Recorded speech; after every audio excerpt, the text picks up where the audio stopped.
Hello नमस्कार। जय माता दी। मैं आचार्य अमित शर्मा।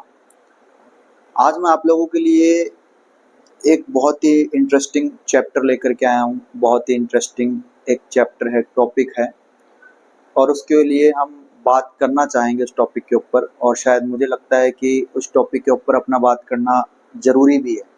ठीक है, क्योंकि ये चीज़ ऐसी है कि आजकल कुछ ऐसे इन्फ्लुएंसर्स आ चुके हैं सिर्फ ओनली रील्स शेयर करने के लिए, अपने लाइक्स फॉलोअर्स बढ़ाने के लिए। वो कुछ भी शेयर कर रहे हैं और आप लोग भ्रमित हो रहे हैं। ठीक है, तो ये टॉपिक इस प्रकार से है कि मुझे एक पहली चीज़ तो मैं ये चीज़ जानना चाहता हूँ कि हम जो सनातन है वो वैदिक एस्ट्रोलॉजी से ही सनातन है। फिर दूसरी चीज़ है सामुद्रिक शास्त्र, जिसे हस्तरेखा या फेस रीडिंग जो हम लोग करते आए हैं। और वैदिक के अंदर ही प्रश्न शास्त्र आता है, प्रश्न कुंडली आता है, ये वैदिक के अंदर ही आता है। सामुद्रिक शास्त्र भी आता है, ठीक है, और वास्तु भी आता है। तो ये सभी इसी के रूप हैं। ठीक है, तो ये मुझे समझ में आता है, बहुत हद तक चीजें समझ में आती है कि भाई प्रश्न कुंडली होती है, ठीक है, प्रश्न शास्त्र होता है, बहुत सी चीजें समझ में आती है। लेकिन आजकल एक नया कंसेप्ट आ गया है कि कोई भी आता है कहता है एक नंबर वाला सूर्य का नंबर है, इसके साथ ऐसा रहता है। दो नंबर वाला भावनात्मक होता है, चंद्रमा है। तो कोई भी आता है, ज्ञान देता है और चला जाता है, और आप लोग जम के उसकी वीडियो को शेयर कर देते हैं, फॉलो कर देते हैं, खुश हो जाते हैं। पर आप मुझे ये बताइए कितने हद तक ये न्यूमरोलॉजी जैसी चीज सही है। पहली बात तो न्यूमरोलॉजी का कोई साक्ष्य प्रमाण नहीं है, मतलब ये कहीं वेदों से नहीं लिया गया है। आपकी ज्योतिष तो अथर्ववेद यजुर्वेद से ली गई है, उसका तो प्रमाण मिलता है हिंदू एस्ट्रोलॉजी के अंदर, हिंदू जो अपने वेद हैं। लेकिन न्यूमरोलॉजी का कहीं भी कोई प्रमाण नहीं मिलता। पहली बात तो ये। दूसरी बात ये है कि आपका जो जन्म हुआ है, मेरे हाथ में इस समय पंचांग है, ठीक है ना, ये पंचांग है, ठीक है, जो हम वैदिक एस्ट्रोलॉजी के लिए यूज करते हैं। ठीक है, तो पहली बात तो ये, अपनी जो पंचांग के अंदर जो अपनी वैदिक एस्ट्रोलॉजी के अंदर अपनी जो भाषाएं लिखी जाती हैं वो होती हैं एकादशी, द्वादशी, पंचमी, षष्ठी, अष्टमी, नवमी, द्वितीया, तृतीया, प्रथमा, ऐसी अपनी तिथियां होती हैं। और हमारा जो जन्म है वो तिथियों के ऊपर ही होता है कि शुक्ल पक्ष की एकादशी, द्वादशी, शुक्ल पक्ष की षष्ठी, कृष्ण पक्ष की एकादशी, हमारा जन्म इस प्रकार से होता है। ठीक है, हिंदू एस्ट्रोलॉजी के हिसाब से। ठीक है, और इंग्लिश का जो चल गया, आज से 50 साल पहले कहीं इंग्लिश का कुछ नहीं था। पंडित, ब्राह्मण, पुरोहित पंचांग के द्वारा कुंडली बना करके देते थे, हाथ से लेकर के देते थे, ग्रह नक्षत्र की स्थिति बताते थे, कितनी तारीख के हुआ है वो भी पूर्ण हिंदी में लिखा जाता था। ठीक है, लेकिन अभी क्या हो गया, इंग्लिश का चलन हो गया। आप डेट ऑफ बर्थ इंग्लिश के हिसाब से याद रखते हो, क्योंकि सॉफ्टवेयर क्या है, इंग्लिश के हिसाब से लेता है, क्योंकि हिंदी तो इतने लोगों को आती नहीं है ना शुद्ध प्रकार से, देवनागरी लिपि, बासीदी से। तो क्या है कि इंग्लिश में लेने लग गया, तो आप लोग याद रखने लग गए भाई मेरा जन्म हुआ है 14 जनवरी को। ठीक है, लेकिन उस दिन 14 जनवरी को क्या था, आपका जब जन्म हुआ था 1986 में, उस दिन शुक्ल पक्ष की एकादशी पड़ रही थी। ठीक है, अब वो 14 जनवरी तो आएगी अपनी जगह पे, लेकिन शुक्ल पक्ष की एकादशी जो आएगी वो 14 जनवरी को नहीं आएगी। बराबर, ये लॉजिक बराबर है। अब 2025 में 14 जनवरी को शुक्ल पक्ष की एकादशी नहीं आएगी, वो आगे आएगी या पीछे आएगी। बराबर, और उसी श्रावण नक्षत्र में हुआ था। ठीक है, ज्येष्ठ नक्षत्र में हुआ था, वो आपके उसी नक्षत्र के हिसाब से अगर अपन चलेंगे तो महीना कौन सा था, श्रावण था, जो भी है उसके हिसाब से, हिंदी तिथि के हिसाब से।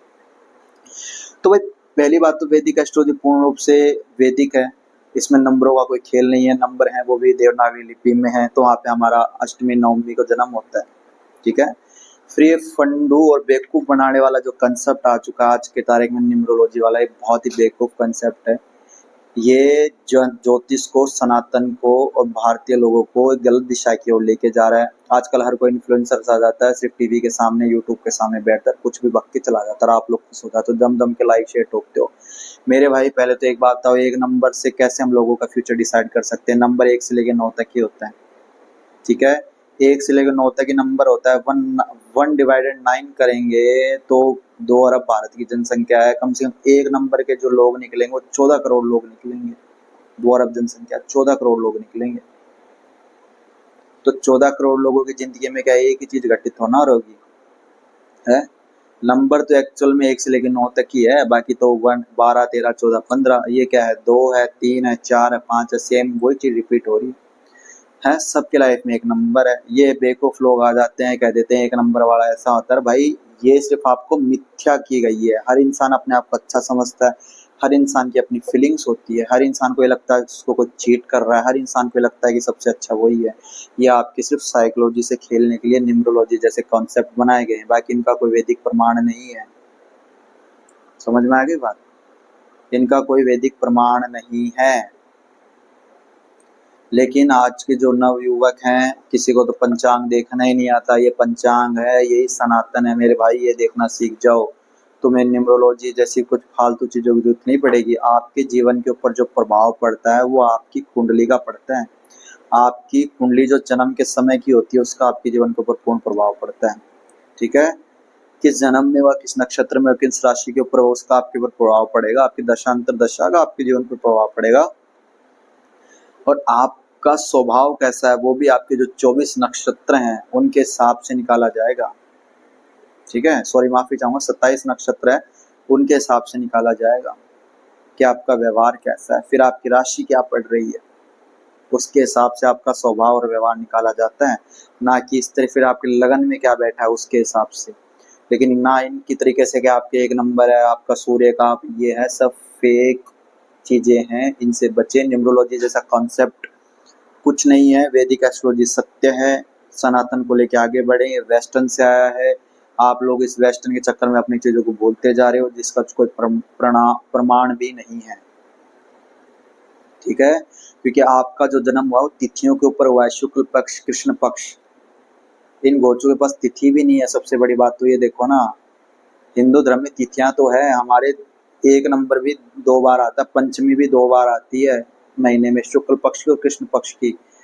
पर इन गोचुओं के 5 नंबर सिर्फ 1 बार ही आता है, फिर अगले में नहीं आएगा, ये भी ध्यान रखना। ठीक है, वो चीजें कंसेप्ट क्लियर नहीं है।